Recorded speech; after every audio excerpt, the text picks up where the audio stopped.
Previously on the Lawrence Ross Show. My 3 reasons as to why I do not care for the YouTuber Gabbie Hanna. In 2019, Gabby, she posted a rumor online that somebody that I know has an incurable STD, which is not the case.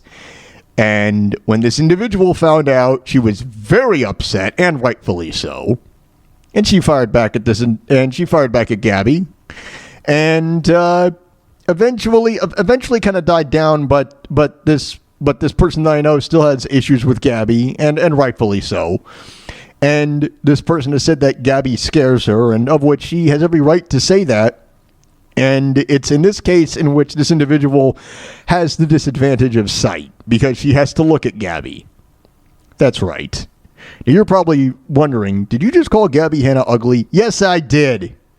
And I can get away with it too because I'm blind. So there you go with that. So there's a reason why I don't like Gabby. Number 2, she admitted to something called doxing. For anybody who doesn't know what that is, doxing is the practice where somebody takes private information about somebody and posts it publicly without their knowledge, without their consent. And it's an attempt to try and screw someone's life up. And this is a clip where Gabby herself admits to doing it, but yet nothing was done. As if like no police report was filed, no charges were ever expressed against her, that sort of thing. So here's that clip. Here it is. This compilation of a bunch of my stolen jokes, but the entire thing was so misrepresented. And the only one I ever owned up to was the Louis C.K. one. Okay, I think what she's talking about in this clip is, I think there must have been some sort of compilation somebody posted of her telling jokes, and a lot of the jokes were stolen. And she must have done that thing where she tells a joke, but she doesn't say where she got the joke from. And I guess in this situation, she had said, okay, look, I stole this one from Louis C.K. Here's his joke. But nevertheless, continuing on. And as soon as I saw it, I was like, fuck, I've definitely heard that before. And then right away, I was like, fuck, you're right. Turned into a huge fucking scandal. So years later, I went a little bit crazy. So I DM'd the kid because I wanted to do an interview with him and be like, hey, why did you do this? Now, my question is, why would you wait years later to say, hey, why are you giving me crap over stealing something here? Wouldn't you want to maybe do it maybe within a more timely fashion, maybe a week or 2 later or whenever this was? But in all fairness, maybe she probably didn't find out until years later. Maybe this compilation came out years later. I don't know all the time. I don't know all of the stats on this particular situation, but I'm just going by what I've heard. And I'm trying to stay on the good side of people on YouTube, by the way. Just I'm trying to, well, hang on. Let me amend that phrase. I'm trying to fight the good fight here. That's what I'm trying to do. Pick your battles carefully, as they say. So that's what I'm doing. Because so many of them were such a fucking stretch. So years later, I find the guy, and then I may have found his full legal name and address and his parents' name and where he went to school. But that's only because, I was really... Wow. Okay. First of all, it shouldn't necessarily matter if you found it or not.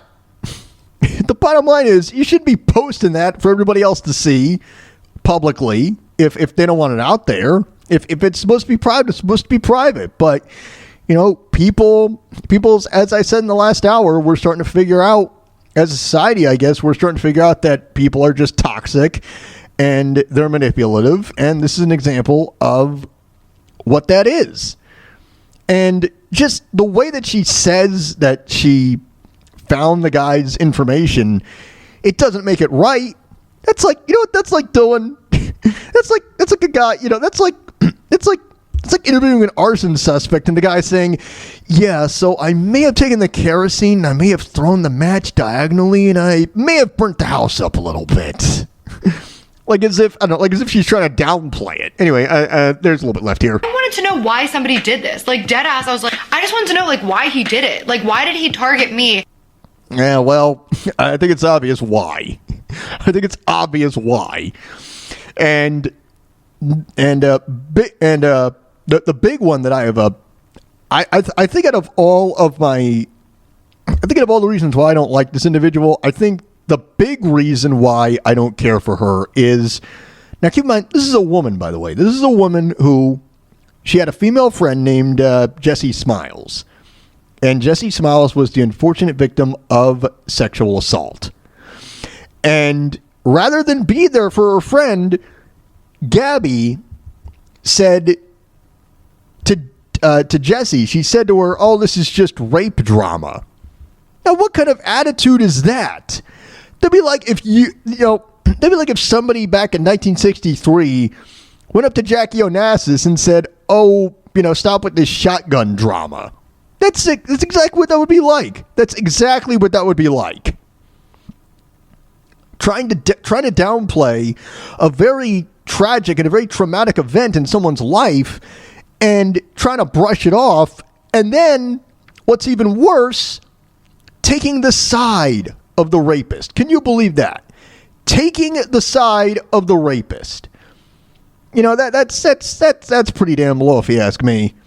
And I really don't understand why some women have done that. I.e. Hillary Clinton. Look at her husband Bill Clinton, for crying out loud. Jennifer Flowers, Paula Jones, those weren't rape cases, but still, taking the side of somebody who has committed sexual misconduct. Oh, wait, hang on a second. Going back in the archives a little bit, in 1978, you can look this up for yourselves if you want to, ladies and gentlemen. There's a woman, Juanita Broderick.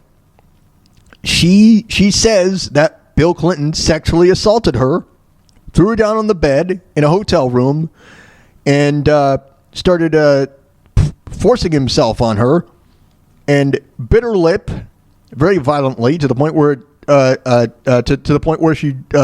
where he drew blood. And she claims that as he was getting up and leaving the room, he said to her, you might want to put some ice on that. And she never forgot that because like 13 years later, or however many years later it was, Clinton's in Arkansas for something. And I can't remember if he saw her or he sent her a letter or whatever it was. And she basically told him flat out, hey, go to hell. And she has every right to have that mindset. She absolutely, truly does. Because it's disgusting when anyone takes the side of a rapist. It's totally messed up. To hear more of this show, search for The Lawrence Ross Show on your favorite podcasting platform.